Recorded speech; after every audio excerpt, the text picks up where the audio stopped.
Esther Nicholas Matiko atafuatana na Mheshimiwa Josephine Joseph Kapoma. Mheshimiwa Benjamin Lukuba Ngaiwa ajiandae.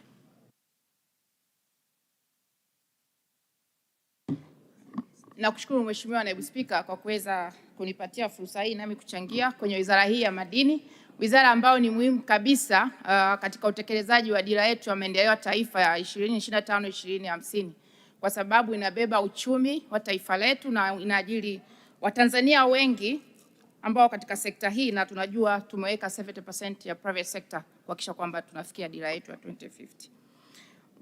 Mheshimiwa Naibu Spika, kwanza kabisa nipongeze serikali ya awamu ya 6 pamoja na waziri na naibu waziri na watendaji wote kuhakikisha kwamba wamewekeza kwa kweli na kuhakikisha wanavutia wawekezaji, na tumeona hata katika hotuba yako ukiainisha kabisa kwamba tumeweza kuchangia asilimia 11.9 kwenye pato la taifa kupitia madini haya, ni kwa sababu umeongeza uwekezaji, lakini pia mapato ya serikali yameweza kudouble mpaka about 1 trillion na mauzo nje yamefikia almost 14 trillion kwa mwaka.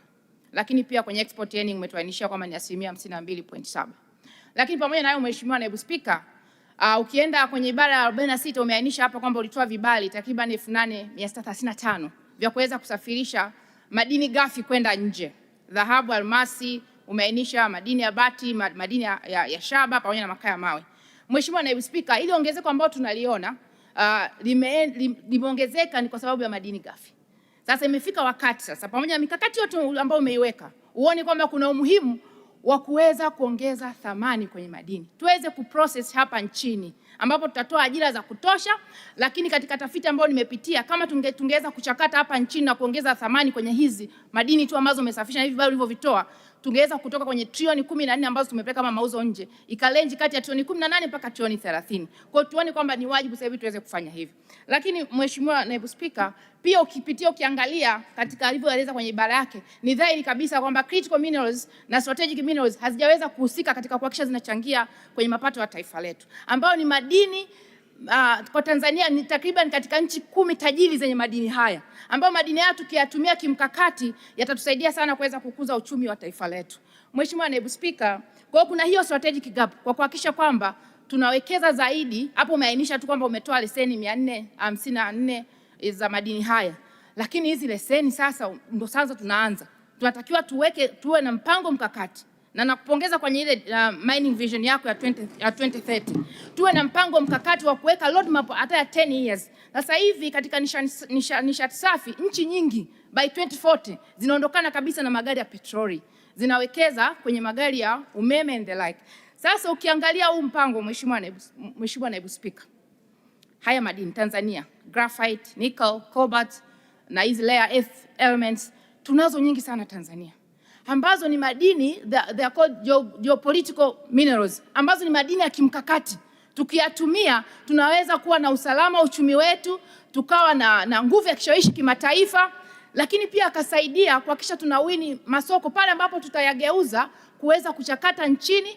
Tuite wawekezaji wa ndani na wa nje waweze kuchakata nchini na kubadilisha kuwa bidhaa za teknolojia ya kisasa, ambapo yanatengeneza simu, kompyuta, luninga, magnetic keys na mambo mengine. Pia paka turbine za upepo, umeme wa upepo na magari kama nilivyosema. Kwa hiyo tuziangalie sana kuhakikisha kwamba tunawekeza katika hivyo. Lakini kingine Mheshimiwa Naibu Spika, kuhakikisha kwa kweli tunapovutia wawekezaji wanakuja, kama hizo leseni 454 umezitoa, lazima tuweke masharti ambatanizi. Unapompa leseni hakikishe kwamba anakuja pia kuhakikisha kwamba anakuwa na kiwanda au anakuwa na chain, kuhakikisha kwamba anachakata na kutengeneza hapa nchini. Kingine Mheshimiwa Naibu Spika, nilikuwa najaribu kulinganisha hii rare mineral elements na nchi zingine za kimataifa. Kwa mfano China, wenyewe wanazalisha almost 70% ya hii rare mineral element, lakini earth element, lakini wanazalisha, lakini wanachakata asilimia 85 ya hizi zote za dunia. That means karibia asilimia 20 mpaka 25 ambazo wanachukua malighafi kutoka nchi zingine ikiwepo kwa Tanzania, wanaenda wanachakata kule na baadaye wanatuuzia bidhaa ghafi, bidhaa zenye thamani kubwa. Kwa we are just exporting jobs, alafu tunanunua bidhaa teknolojia kwa bidhaa kubwa sana, wakati Mwenyezi Mungu ametubariki hatuwezekesha tutafanya hapa. Mheshimiwa Naibu Spika, kwa sababu ya muda na kengele imeenda, nilikuwa nataka tu kushauri nini tufanye. kama nilivyosema awali, kuwepo na mandate value addition kwa wawekezaji wote wanaokuja hapa Tanzania, kuhakikisha kwamba wanaweka thamani kwenye nani yetu. Lakini pia tuanzishe special economic zones ambapo za battery minerals, na tunajua tunatakiwa tuame kwenye nishati nichangia juzi, graphite, nickel, lithium, tuweze kuhakikisha tunatengeneza, tunakutisha kuwa na industrial zone, tutavutia wawekezaji lakini tutatengeneza bidhaa kama nilivyosema na kuongeza thamani. Tuvutie strategic partnership, wasiwe tu just wawekezaji wa kuchukua vitalu na kuchimba na kupeleka, waje watuletee ujuzi, waje wahakikishe kwamba wanaleta teknolojia hapa Tanzania ili tuweze kubenefit kama taifa. Lakini pia katika hizi natural critical minerals na strategic minerals, tuhakikishe tunaziainisha kama ambavyo umesema mapema kabisa, tujue ziko ngapi ili tuweze kuwekeza kwa uthabiti. Lakini pia tuziwekee sasa mpango mkakati, if it's 5 years kama ulivyosema kwenye vision yako, au 10 years, ili sasa kuweza kuhakikisha kwamba tunakamata soko la kimataifa na tunanufaika nazo hapa.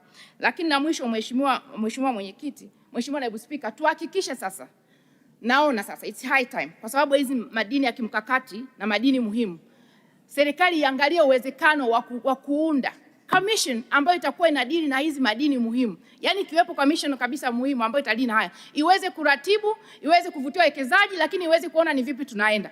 Maka ya madini tukiyaweka sasa hivi hivyo tu nimesema, madini jadi ndio yanatuletea hizi fedha zote, dhahabu, almasi, Tanzanite, ruby and the like. Tukiwekeza huku kwingine kwenye madini muhimu na madini ya kimkakati, tutaenda mbali na tutafikia uchumi wa dola trilioni 1 kama ambavyo tumejiwekea kwenye dira ya 2050. Tutahakikisha per capita income ya Mtanzania inakuwa $7,000 kwa mwaka, na tutahakikisha tunakuza GDP yetu kama ambavyo tumeweka kwenye mpango wetu kwa dira ya maendeleo ya taifa. Kwa ni hayo ambayo nilikuwa nataka nishauri leo.